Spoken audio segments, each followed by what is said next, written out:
ओम शांति 11 नवेम्बर 2025 प्रातः मुरली बाबा कहउछंती मिठे बच्चे तुमी माने हृदयर सहित बाबा बाबा कुह तेबे खुशी रे लोम टांकुरी उठिब एवं खुशी रे रहिबा द्वारा माया जीत होइछिब।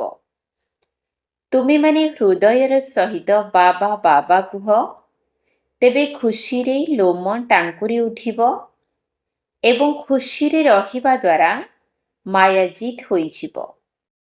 प्रश्न केउ कथारे पिलामानंकु मेहनत करिबाकु पड़िथाए किंतु ताहा ही हेउछि खुशी एवं जोगर आधार। केउ कथारे पिलामानंकु मेहनत करिबाकु पड़िथाए किंतु ताहा ही हेउछि खुशी एवं जोगर आधार। उत्तर आत्म अभिमानी हेबारे ही मेहनत लागुछि किंतु एहा द्वारा ही खुशीर निशा चढ़ुछि एवं मीठा बाबा मने पड़ुछंती। माया तो तुमको देह अभिमानर बसीभूत करिब, बलवान सहित बलवान होई लढ़िब किंतु एथिरे निराश हेबार नाही। बाबा कहउछंती पिला माने मायार तोफान को डर नाही, केवल कर्मेंद्रिय द्वारा कौनसी विकर्म करना। ओम शांति। आत्मार पिता आत्मिक संतान मानकु बुझाउछंती अथवा शिक्षा देउछंती, पाठ पढ़ाउछंती। पिला माने जानिछंती जे पाठ पढ़ाउथिबा बाबा सर्वदा देही अभिमानी अटंती। से हेउछंती निराकार जे कि केबे हेले शरीर धारण करंती नाही, पुनर्जन्म रे आसंती नाही। बाबा बुझाउछंती एबे तुम संतान मानकु मो सदृश्य निजको आत्मा बोली भाबिबाकु हेबो। मो परम पिता अटे, परम पितांकर देह न थाई, तांको देही अभिमानी मध्य कुहाजिब नाही। से हेउछंती ही निराकार। बाबा कहउछंती मोर निजर देह नाही, तुमको तो जन्म जन्मांतर देह मिली आसुछि। वर्तमान तुम मानकु मो सदृश्य देहरु अलगा होई निजको आत्मा भाबिबाकु हेबो। जदि विश्वर मालिक हेबाकु चाहुछ तेबे आउ कौनसी कष्ट साध्य कथा नाही। बाबा कहउछंती देह अभिमान को छाड़ी मो समान हुओ। सर्वदा बुद्धि रे रहुछि मो आत्मा अटे। मते बाबा राजयोगर पाठ पढ़ाउछंती। बाबा तो निराकार अटंती, सिए आमको पाठ पढ़ाइबे किपरि? सेथिपाई बाबा एही शरीर रे आसी पाठ पढ़ाउछंती। गोमुख देखाउछंती ना, तेबे गो मुखरु तो गंगा बाहरी पारिब नाही। माता को मध्य गो माता बोली कुहा जाए। तुमे समस्ते गाई अट। एही ब्रह्मा तो गाई नुहंती, ब्रह्मा को मुख द्वारा ज्ञान मिलुछि। बाबांकर गाई तो नाही ना, तांकु बलद उपरे सवारी हेबार मध्य देखाई थांती। सेमानी तो शिव एवं शंकर को एक बोली कही देइछंती। तुमे संतान माने एबे जानुछ जे शिव शंकर एक नुहंती। शिव तो हेउछंती श्रेष्ठरु श्रेष्ठ, तांको परे पुणी ब्रह्मा विष्णु शंकर। ब्रह्मा हेउछंती सूक्ष्म लोक निवासी। तुम मानकु विचार सागर मंथन करी पॉइंट्स बाहर करी बुझाइबाकु पड़ुछि। आउ तुम मानकु निर्भय मध्य हेबाकु पड़िबो। तुमे संतान माने ही खुशी रे अछ। तुमे कहूछ आमे ईश्वरीय विद्यार्थी अटु, आमको बाबा पाठ पढ़ाउछंती। भगवान वाच मध्य रहिछि, हे संतान माने मु तुम मानकु राजा मानकर राजा करिबा पाई पाठ पढ़ाउछि।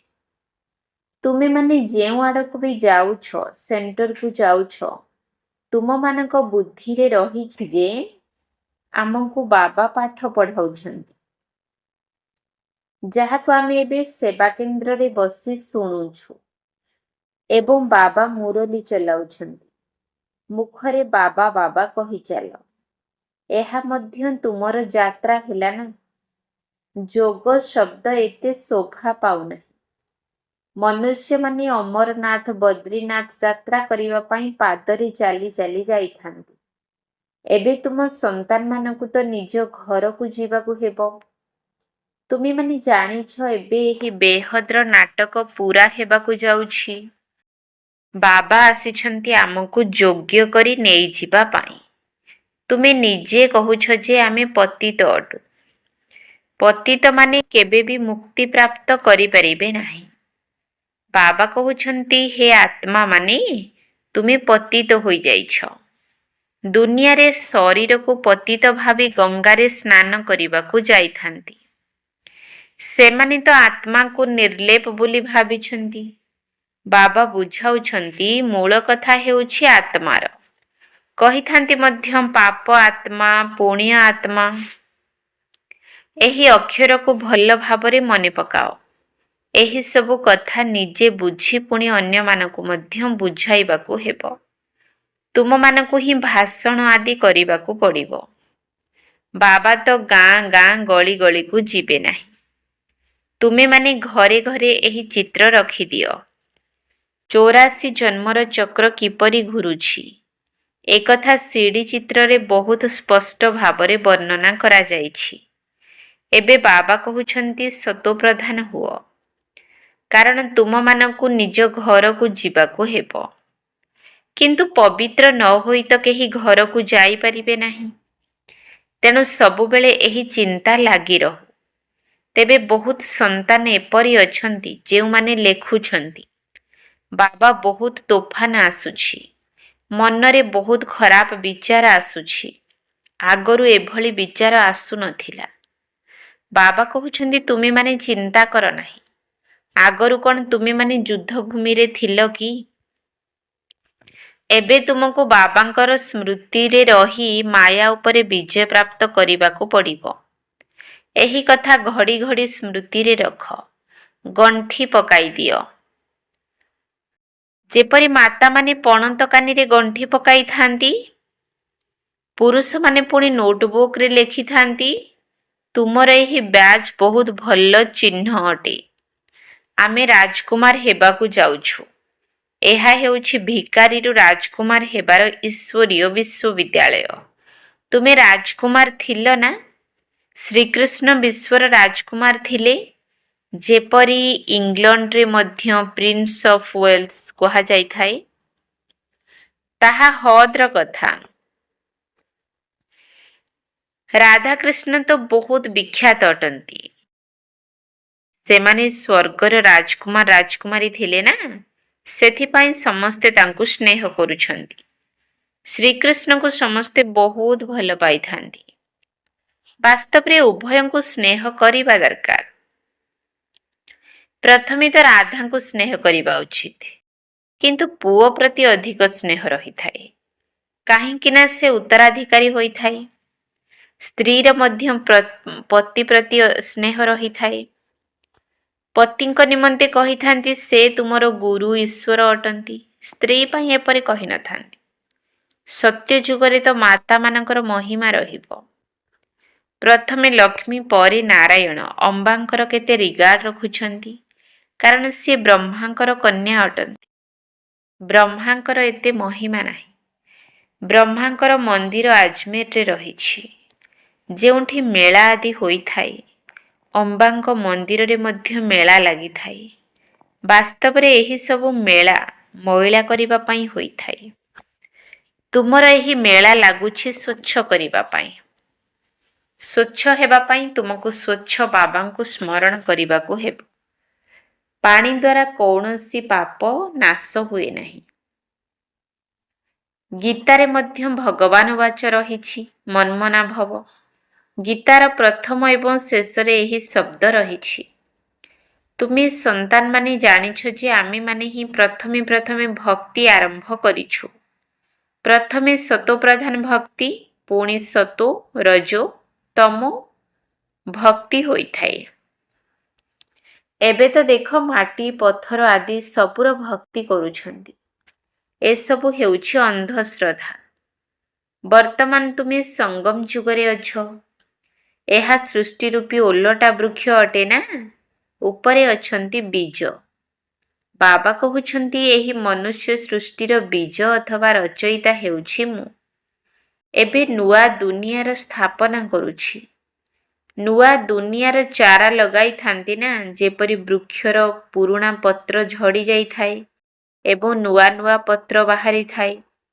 ସେହିପରି ବର୍ତ୍ତମାନ ବାବା ମଧ୍ୟ ଦେବୀ ଦେବତା ଧର୍ମର ସ୍ଥାପନା କରୁଛନ୍ତି। ବହୁତ ପତ୍ର ଅଛନ୍ତି ଯେଉଁମାନେ ମିକ୍ସ ହୋଇଯାଇଛନ୍ତି। ନିଜକୁ ହିନ୍ଦୁ ବୋଲି କହୁଛନ୍ତି।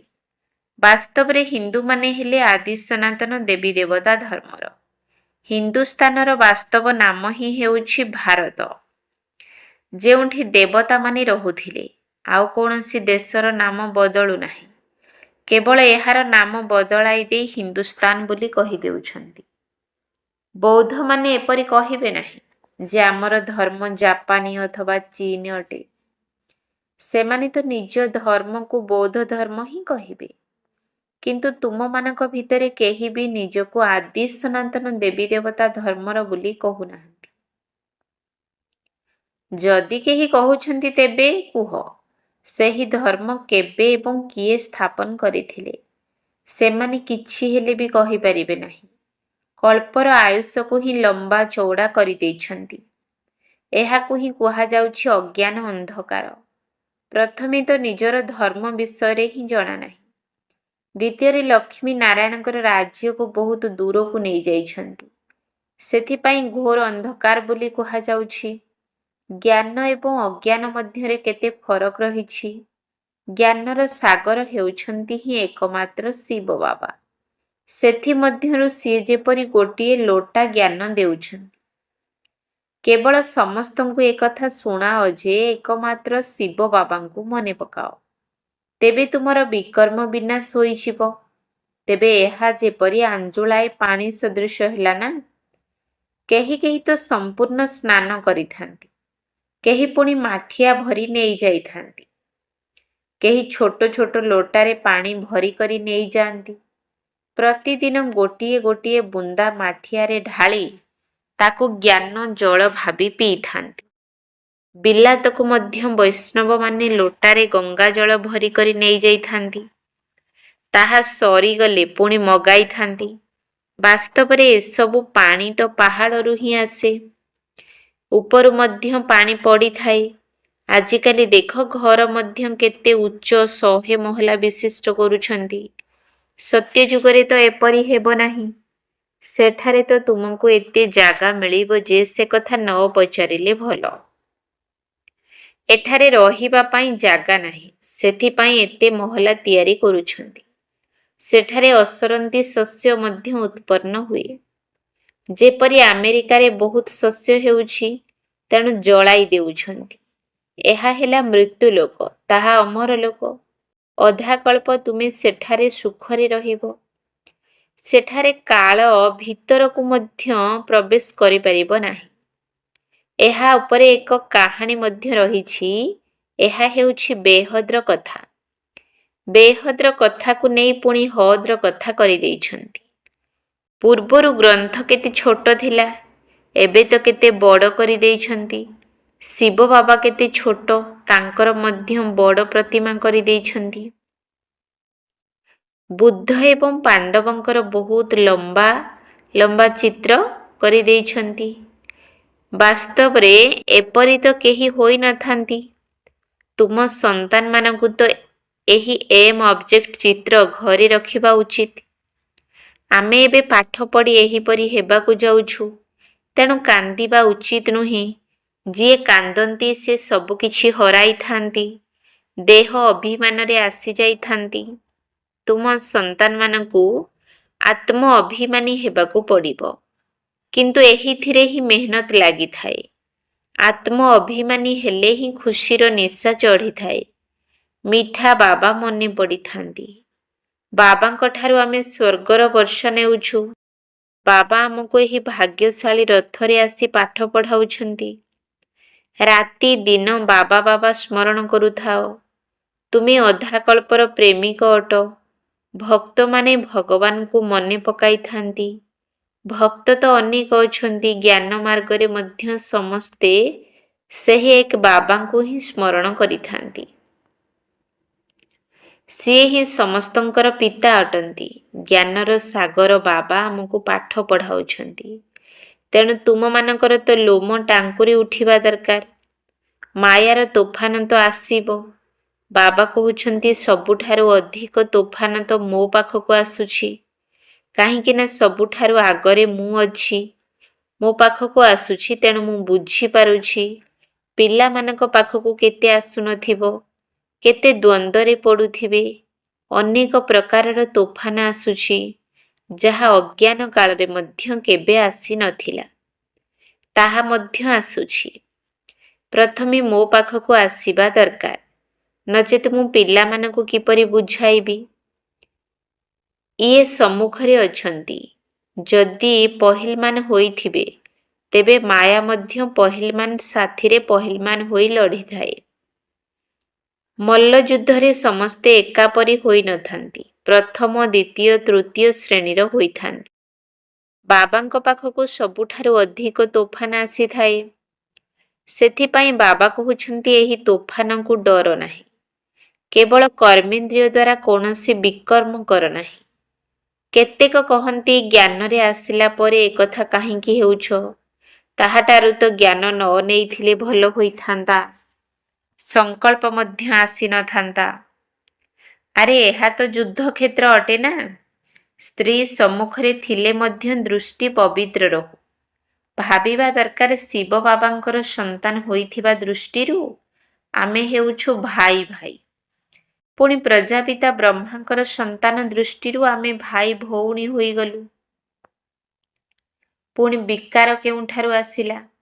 ବ୍ରାହ୍ମଣମାନେ ହେଲେ ଚୁଟି ଅର୍ଥାତ୍ ଉଚ୍ଚ କୁଳର। ଯେଉଁମାନେ ପୁଣି ଦେବତା ହେଉଛନ୍ତି, ତେଣୁ ଆମେ ଭାଇ ଭଉଣୀ ହୋଇଗଲୁ। ଆମେ ଏକମାତ୍ର ବାବାଙ୍କର ସନ୍ତାନ କୁମାର କୁମାରୀ ଅଟୁ। ଯଦି ଉଭୟ କୁମାର କୁମାରୀ ହୋଇ ନ ରହୁଛନ୍ତି, ତେବେ ପୁଣି ଝଗଡ଼ା ହୋଇଥାଏ। ଅବଳାମାନଙ୍କ ଉପରେ ଅତ୍ୟାଚାର ହୋଇଥାଏ। ପୁରୁଷମାନେ ମଧ୍ୟ ଲେଖୁଛନ୍ତି ଆମ ସ୍ତ୍ରୀ ଯେପରି ପୁତନା ଅଟେ। ଏଥିରେ ବହୁତ ପରିଶ୍ରମ ରହିଛି। ଯୁବକମାନଙ୍କୁ ତ ବହୁତ ପରିଶ୍ରମ କରିବାକୁ ପଡ଼ିଥାଏ। ଯେଉଁମାନେ ଗନ୍ଧର୍ବ ବିବାହ କରି ଏକତ୍ର ରହୁଛନ୍ତି, ତାଙ୍କର ତ କମାଲ ଅଟେ। ସେମାନଙ୍କର ପଦ ବହୁତ ଉଚ୍ଚ ହୋଇପାରିବ। କିନ୍ତୁ ଯେତେବେଳେ ସେହିପରି ଅବସ୍ଥା ଧାରଣ କରିବେ, ଜ୍ଞାନରେ ତୀଖା ହୋଇଯିବେ। ଆଚ୍ଛା, ମିଠା ମିଠା ଶିକିଲ ଧେ ସନ୍ତାନମାନଙ୍କ ପ୍ରତି ମାତା ପିତା ବାପଦାଦାଙ୍କର ମଧୁର ସ୍ନେହ ସମ୍ପନ୍ନ ଶୁଭେଚ୍ଛା ଏବଂ ସୁପ୍ରଭାତ। ଆତ୍ମିକ ପିତାଙ୍କର ଆତ୍ମିକ ସନ୍ତାନମାନଙ୍କୁ ନମସ୍ତେ। ଆତ୍ମିକ ସନ୍ତାନମାନଙ୍କର ଆତ୍ମିକ ବାପଦାଦାଙ୍କୁ ନମସ୍ତେ ନମସ୍ତେ ନମସ୍ତେ। ସୁପ୍ରଭାତ। ଧାରଣା ପାଇଁ ମୁଖ୍ୟ ସାର। 1 ନମ୍ବର ପଏଣ୍ଟ।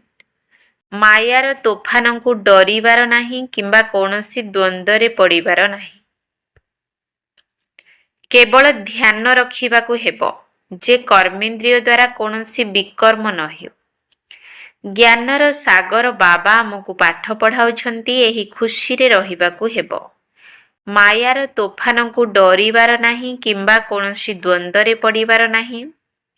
କେବଳ ଧ୍ୟାନ ରଖିବାକୁ ହେବ ଯେ କର୍ମେନ୍ଦ୍ରିୟ ଦ୍ୱାରା କୌଣସି ବିକର୍ମ ନ ହେଉ।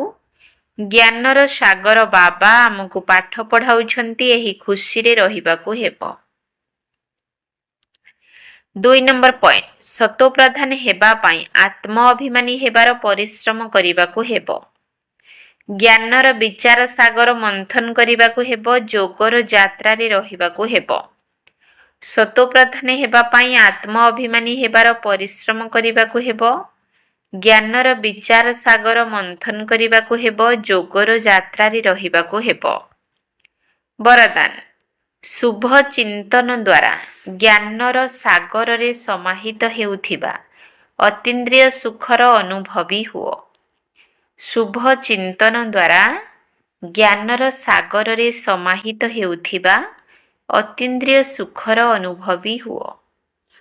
ଯେପରି ସାଗର ଭିତରେ ରହୁଥିବା ଜୀବଜନ୍ତୁ ସାଗର ଜଳରେ ବୁଡ଼ି ରହିଥାନ୍ତି, ବାହାରକୁ ଆସିବାକୁ ଚାହାନ୍ତି ନାହିଁ। ମାଛ ମଧ୍ୟ ପାଣି ଭିତରେ ହିଁ ରହିଥାଏ। ସାଗର ବା ପାଣି ହିଁ ତାର ସଂସାର ଅଟେ। ସେହିପରି ତୁମେ ପିଲାମାନେ ମଧ୍ୟ ଶୁଭ ଚିନ୍ତନ ଦ୍ୱାରା ଜ୍ଞାନ ସାଗର ବାବାଙ୍କ ଭିତରେ ସଦାସର୍ବଦା ଏକନିଷ୍ଠ ହୋଇ ରୁହ। ଯେ ପର୍ଯ୍ୟନ୍ତ ସାଗର ସହିତ ଏକନିଷ୍ଠ ହେବାର ଅନୁଭବ କରିନାହ, ସେ ପର୍ଯ୍ୟନ୍ତ ଅତୀନ୍ଦ୍ରିୟ ସୁଖର ଝୁଲଣାରେ ଝୁଲିବାର ଏବଂ ସର୍ବଦା ହର୍ଷିତ ରହିବାର ଅନୁଭବ କରିପାରିବ ନାହିଁ। ଏଥିପାଇଁ ନିଜକୁ ଏକାନ୍ତବାସୀ କର, ଅର୍ଥାତ୍ ସର୍ବ ଆକର୍ଷଣର ଭାଇବ୍ରେସନ୍ ଠାରୁ ଅନ୍ତର୍ମୁଖୀ ହୁଅ। ସ୍ଲୋଗାନ: ନିଜର ଚେହେରା ଏଭଳି ଚଳନ୍ତି ସଂଗ୍ରହାଳୟ କରିଦିଅ, ଯେଉଁଥିରେ ବିନ୍ଦୁ ସ୍ୱରୂପ ବାବା ଦେଖାଯାଉଥିବେ। ନିଜର ଚେହେରା ଏଭଳି ଚଳନ୍ତି ସଂଗ୍ରହାଳୟ କରିଦିଅ, ଯେଉଁଥିରେ ବିନ୍ଦୁ ସ୍ୱରୂପ ବାବା ଦେଖାଯାଉଥିବେ। ଅବ୍ୟକ୍ତ ଇଶାରା: ଅଶରୀରୀ ଅଥବା ବିଦେହୀ ସ୍ଥିତିର ଅଭ୍ୟାସକୁ ବଢ଼ାଅ। ନିଜକୁ ଶରୀରର ବନ୍ଧନଠାରୁ ମୁକ୍ତ କରିବା ପାଇଁ ନିଜକୁ ସର୍ବଦା ଅବତାର ମନେକର। ଅବତାର ଅଟେ ଏହି ସ୍ମୃତିରେ ରହି ଶରୀରର ଆଧାର ନେଇ କର୍ମ କର, କିନ୍ତୁ କର୍ତ୍ତାପଣିଆର ଚେତନାଠାରୁ ଉର୍ଦ୍ଧ୍ୱରେ ରହି କର୍ମ କର। ମୁଁ କରିଛି, ମୁଁ କରୁଅଛି ଏହିଭଳି ସଂକଳ୍ପକୁ ମଧ୍ୟ ସମର୍ପିତ କରିଦିଅ, ଯାହାଦ୍ୱାରା କର୍ମର ବନ୍ଧନରେ ବାନ୍ଧି ହେବ ନାହିଁ। ଦେହ ଭିତରେ ରହିଥିଲେ ମଧ୍ୟ ବିଦେହୀ ଅବସ୍ଥାର ଅନୁଭବ କରିବ। ଓମ୍ ଶାନ୍ତି।